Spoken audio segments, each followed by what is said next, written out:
A new scramble has begun. The prize isn't just minerals, it's Africa's soul.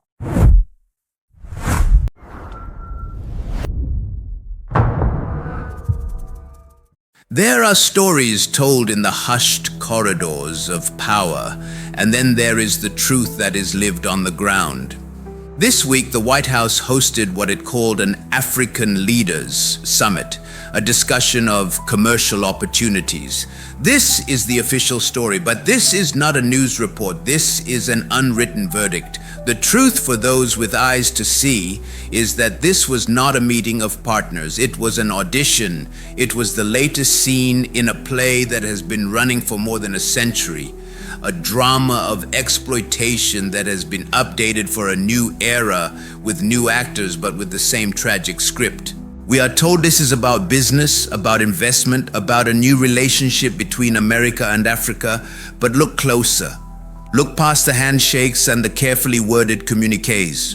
What you will see is the ghost of an old scramble, a new great game being played across the continent.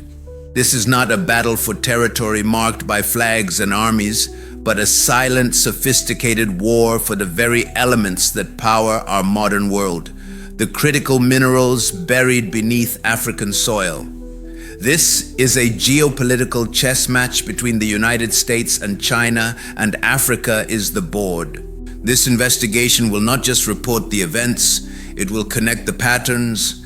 It will trace the lines from the colonial treaties of the 19th century to the investment agreements of the 21st. It will expose how the language of partnership is used to mask the mechanics of plunder, and it will reveal the deepest truth of all. This is a battle for the soul of Africa. It is a struggle for its future, its identity, and its fundamental right to self-determination. This is a warning, a revelation, and a call to awakening for the people of a continent at a crossroads. The verdict on Africa's destiny is being written now, not in the press releases of Washington, but in the hearts and minds of its people. Section 1. Echoes of the Past. The colonial blueprint for extraction. To understand the chessboard of today, you must first understand how the board was built. The strategies being deployed in Africa now are not new. They are refinements of a colonial blueprint drawn up over a century ago. The methods of control have been polished, the language softened, but the core objective, the extraction of wealth, remains unchanged. The past is not just a memory, it is an active force shaping the present. The Scramble for Africa and the Berlin Conference. In the late 1800s, the industrial furnaces of Western Europe demanded fuel. Their own resources of coal, minerals, and wood were dwindling. Across the Mediterranean, a continent of seemingly inexhaustible wealth beckoned. This hunger triggered the Scramble for Africa, a frantic rush by powers like Britain, France, Germany, and Belgium to claim a piece of the continent for themselves. This chaotic land grab was formalized at the 1884 Berlin Conference. It is crucial to understand what this conference truly was. It was not a negotiation with Africa. It was a negotiation about Africa. No African leaders were invited. They had no voice in the proceedings that would decide their fate. European powers, with maps spread across a table in Germany, drew lines that carved up ancient kingdoms and societies, ignoring the cultural and linguistic borders that had existed for centuries. They established international protocols for colonization, a set of rules for how they would divide the spoils among themselves. This act was the original sin of modern colonialism in Africa. It created a framework where the continent was not a collection of peoples and nations, but a disputed territory ripe for exploitation, a repository of raw materials essential for keeping foreign industries thriving. The template of deception, the Rudd concession case study. The Berlin Conference set the stage. But the real work of dispossession happened on the ground, through treaties and concessions that were masterpieces of fraud. There is no clearer example of this colonial blueprint Then the Rudd Concession of 1888, a document that sealed the fate of what would become Zimbabwe. The act of deception was breathtaking in its audacity. 3 agents of the British imperialist Cecil Rhodes, Charles Rudd, James Maguire, and Francis Thompson approached King Lobengula of the Ndebele people. They presented him with a document that, in exchange for a monthly payment of 1,000 rifles and a steamboat, granted them the complete and exclusive charge over all metals and minerals situated and contained in my kingdoms. Lobengula, a powerful king who Rhodes himself admitted was the only bloc to Central Africa, was tricked into signing away the mineral wealth of his entire nation. This was not merely a swindle between individuals, it was the weaponization of legality. The piece of paper signed by Lobengula was immediately treated as a binding legal contract in the eyes of the West. Rhodes used the concession to secure a royal charter from the British government for his British South Africa company, BSAC, in 1889, effectively giving his private enterprise the state's blessing to colonize the territory. The fraud was laundered through the colonizers' own legal system, transforming an act of theft into a state-sanctioned enterprise. The deception ran even deeper. To secure Lobengula's signature, Rhodes's agents made crucial oral promises that were never included in the written document. They assured the king that no more than 10 white men would ever enter his lands to work, that they would not dig near towns, and that they would abide by his laws. Lobengula considered these promises part of the agreement. The British, however, considered only the written text, which they had crafted, to be binding. This established a devastating precedent. The word of the colonizer was law, while the understanding of the colonized was irrelevant. The final turn of the screw demonstrates how mineral rights were just the first step. The Rudd Concession did not grant land rights, so Rhodes engineered another deception. He used an agent named Edward Lippert to secure a separate concession from Lobengula for the exclusive right to grant land, leading the king to believe Lippert was a rival to Rhodes. Once secured, Rhodes promptly bought the Lippert concession, consolidating both mineral and land rights. This multi-step maneuver, from a fraudulent mineral deal to a deceptive land deal, culminated in the total dispossession of the Ndebele people and the creation of a new colony, Rhodesia, built on a foundation of lies. This was not conquest by brute force alone, it was conquest by contract, a sophisticated system of legalized plunder that would become the template for neo-colonialism. Section 2. The Illusion of Independence, Neo-Colonialism's Modern Chains. The flags of independence were raised across Africa in the mid-20th century, and the world celebrated the end of colonialism. But this was a powerful illusion. Political freedom did not bring economic sovereignty. The chains of direct colonial rule were broken, only to be replaced by the invisible shackles of neocolonialism. The empires did not disappear. They simply changed their tactics. Defining neocolonialism. The first president of Ghana, Kwame Nkrumah, was one of the first to name this new enemy.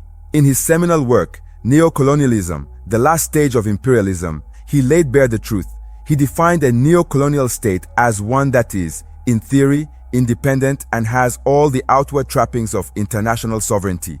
In reality, its economic system, and thus its political policy, is directed from outside. This, Nkrumah warned, was imperialism in its final and perhaps its most dangerous stage, because it maintains control without the obvious presence of a colonial administrator, making it harder to identify and fight. The mechanisms of this modern control are subtle but devastatingly effective.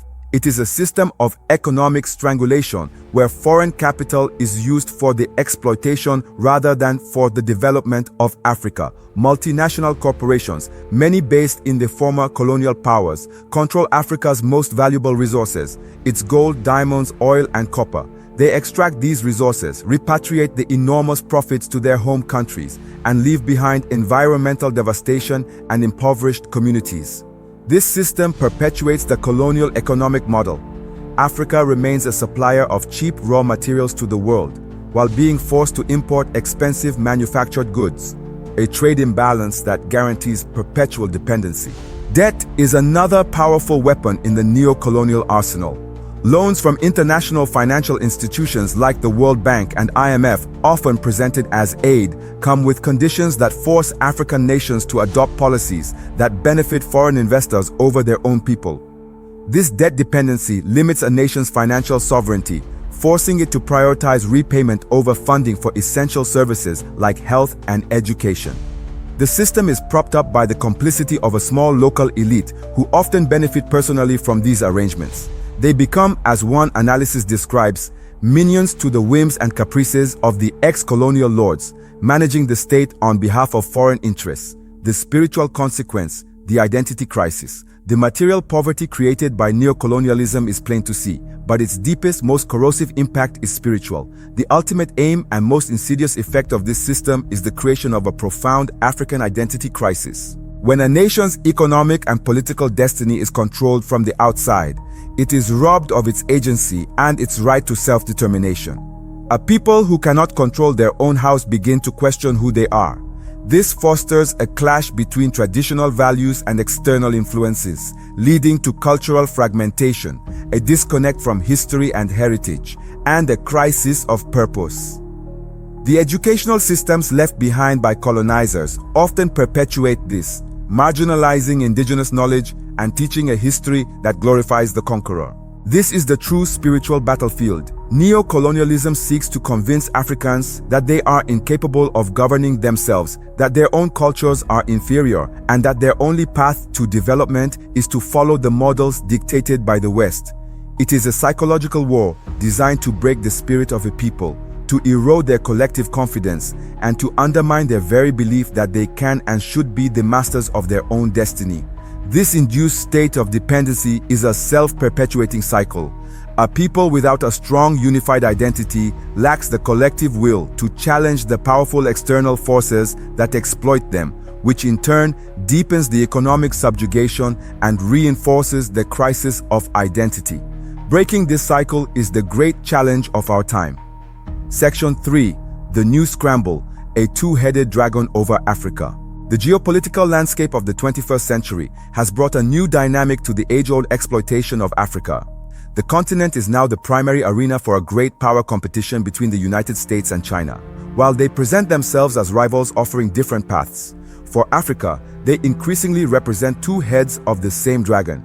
Both view the continent through the lens of their own strategic needs, and both are driving a renewed frantic scramble for the continent's resources. The rise of China. In the decades following the end of the Cold War, as the United States and Europe adopted an attitude of benign neglect toward much of Africa, China saw an opportunity. With breathtaking speed, it moved to fill the vacuum, becoming Africa's largest bilateral trading partner. The numbers tell a story of a seismic shift in global power. In 2003, only 18 African countries traded more with China than with the United States. By 2023, that number had skyrocketed to 52 out of 54 nations, a staggering 97% of the continent. China's strategy has been anchored by its Belt and Road Initiative, BRI, a colossal global development plan involving massive investment in infrastructure. Across Africa, Chinese firms have built highways, ports, railways, and government buildings. In 2020, Chinese companies were responsible for 31% of all large infrastructure projects in Africa, while Western firms, which had dominated with 85% of the market in 1990, saw their share plummet to just 12%. But this development has come at a price. These projects are often financed by loans that give China leverage and are explicitly tied to gaining access to Africa's resources. For example, a $5 billion loan to the Democratic Republic of Congo for infrastructure was secured in exchange for access to the nation's vast treasure trove of cobalt and copper, minerals essential for China's own technological and green energy ambitions. The US response: a transactional counteroffensive. Awakening late to the scale of China's influence, the United States is now scrambling to counter it. The Trump administration's approach represents a sharp break from the past, discarding the rhetoric of aid and democracy promotion for an unapologetically transactional strategy that prioritizes prosperity and power. This is a pivot to a deal-making approach that explicitly seeks to compete with China on its own terms, but with the aggressive branding of America First. This new American strategy is not about offering a fundamentally different model of development for Africa. It is about securing its own access to the same resources China covets. The primary goal is to challenge China's dominance over the supply chains for critical minerals, which are vital for American industry and defense. Every diplomatic move, every investment promise is calculated to advance this objective. Caught in the middle. The result is that African nations are caught in the crossfire of this new Cold War. They are being treated as pawns in a global game, pressured to choose sides in a tug-of-war between two giants. Aligning with China can bring massive infrastructure investment but also risks debt traps and resource dependency. Aligning with the United States under its new transactional policy means facing threats of punitive tariffs for engaging with BRICS-aligned nations while being offered partnerships that are transparently focused on resource extraction. This competition, while framed as a choice for Africa, is creating a dangerous convergence. Both superpowers, despite their ideological differences, are pushing Africa back into its historical role as a simple provider of raw materials. The competition is not over how to best foster genuine, sustainable, and sovereign African development. It is over who gets to control the minds. This dynamic threatens to deepen Africa's dependency and makes the continent vulnerable to the most dangerous outcome of all, becoming a theater for proxy conflicts, where the US and China back opposing political factions, tearing nations apart from within for the sake of external interests. Section 4. Deconstructing the America First Gambit. To understand the new Scramble, one must forensically dissect the America First strategy toward Africa. The White House summit with 5 African leaders was not a random diplomatic event. It was a masterclass in this new approach. Every element, the guest list, the exclusions, the policy announcements that surrounded it, was a carefully calibrated move in a larger game of coercive diplomacy designed to secure American access to Africa's mineral wealth. 4.1. The strategy of the handpicked summit, targeting the low-hanging fruit. The choice of attendees for the Washington summit was the first and most revealing clue to the strategy. The leaders of Gabon, Guinea-Bissau, Liberia, Mauritania, and Senegal were invited. Africa's economic powerhouses, Nigeria, South Africa, Egypt, were conspicuously absent. Why these 5? Because they are what one analyst aptly called low-hanging fruit. These are not the continent's giants. They are smaller, more politically and economically vulnerable nations, making them more susceptible to the kind of transactional win-win partnership where the scales are heavily tipped in America's favor. Yet, they are titanically rich in the specific resources the US is desperate to secure. The table below reveals the stark strategic logic. These 5 nations are treasure troves of manganese, iron ore, bauxite, uranium, phosphates, and the rare earth elements that are the lifeblood of the 21st century economy, powering everything from electric vehicle batteries to advanced defense systems. Their geography is as important as their geology. All 5 nations have strategic coastlines on the Atlantic Ocean, crucial for shipping resources to the west and for projecting power to counter the growing naval presence of China and Russia in the region. The invitation to Guinea-Bissau, a nation with almost no trade with the US and no American embassy, is particularly telling. Its inclusion only makes sense when you see its untapped bauxite and phosphate deposits and its recent security overtures to Russia, which the US seeks to disrupt. 4.2. The rationale of exclusion, punishing the BRICS alliance. The exclusion of Africa's major economies was as deliberate as the inclusion of the chosen 5. Nigeria, South Africa, Egypt, and Ethiopia were not just overlooked, they were sent a message. These nations are the pillars of Africa's engagement with the BRICS bloc, the group of emerging economies founded by America's chief adversaries, China and Russia. The Trump administration has been explicit in its hostility toward this emerging alternative to the Western-led global order. It has threatened to impose punitive tariffs on any country that aligns with what it deems the anti-American policies of BRICS. The summit's guest list was a practical application of this threat. It drew a clear line in the sand. Partnership with America is conditional. The price of admission is the rejection of a multipolar world. It is a classic divide and conquer strategy, designed to isolate and punish the continent's most powerful and independent voices. making it easier to impose its will on the more vulnerable. 4.3. The weaponization of policy, trade, aid, and immigration. The America First strategy is a three-pronged assault that weaponizes every tool of statecraft. The official slogan is a shift from aid to trade, a phrase that sounds pragmatic and empowering. But this is a profound deception. The centerpiece of this strategy is the dissolution of the U.S. Agency for International Development, USAID, framed as a move to cut waste, fraud, and abuse. The real purpose is far more sinister. The shutdown of USAID rips a hole in the social fabric of the continent, eliminating billions of dollars in funding for critical programs in healthcare, education, agriculture, and political stability. The consequences are catastrophic and immediate. Projections show that the aid cuts could push nearly 6 million more Africans into extreme poverty in the next year alone and create power vacuums in fragile states that extremist groups are already beginning to fill. This is not an unintended consequence. It is the core of the strategy. This manufactured crisis is a tool of coercion. By deliberately weakening African states and making their people more desperate, the US creates the conditions where exploitative mineral for investment deals can be presented as a lifeline. It is a brutal logic. First, remove the safety net of aid, then extend a hand offering a partnership that requires signing away the nation's future wealth. This is the carrot and stick approach in its most cynical form. The US is burning the village and then offering to sell the fire hoses. To complete this coercive framework, immigration policy is used as another lever of control. At the very moment the administration claims it wants these nations as commercial partners, it is also threatening them with travel bans and tightening visa restrictions. Senegal, Gabon, and Mauritania are all on a list of countries being considered for such bans. This sends a clear, deeply insulting message. We want your resources, but we do not want your people. It strips away any pretense of an equal partnership and reveals the raw, transactional, and neo-colonial heart of the America First agenda.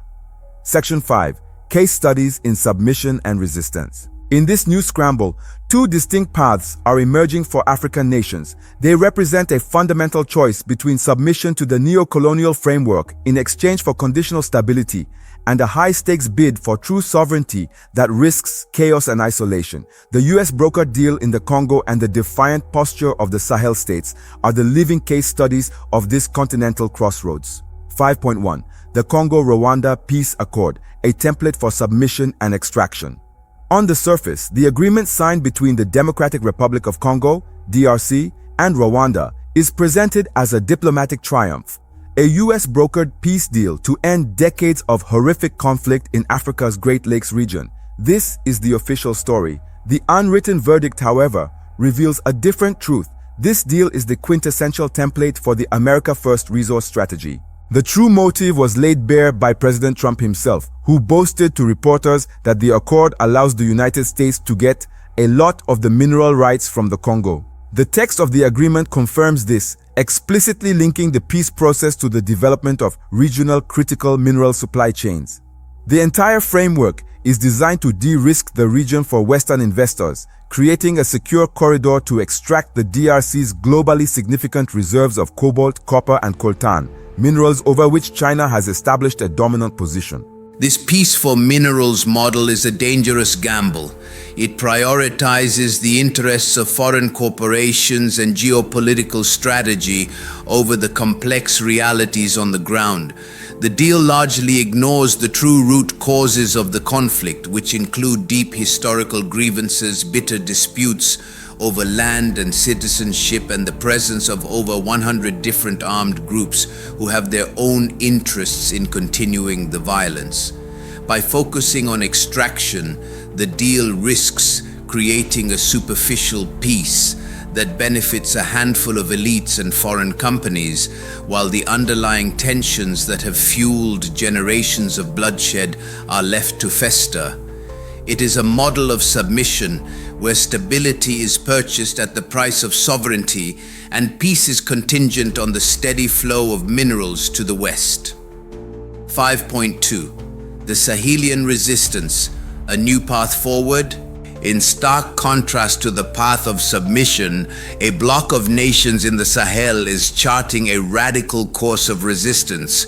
The military-led governments of Mali under Assimi Goïta, alongside Burkina Faso and Niger, have made a definitive and historic break with the neo-colonial order that has dominated their existence since independence. Their first move was to sever the umbilical cord to their former colonial master, France.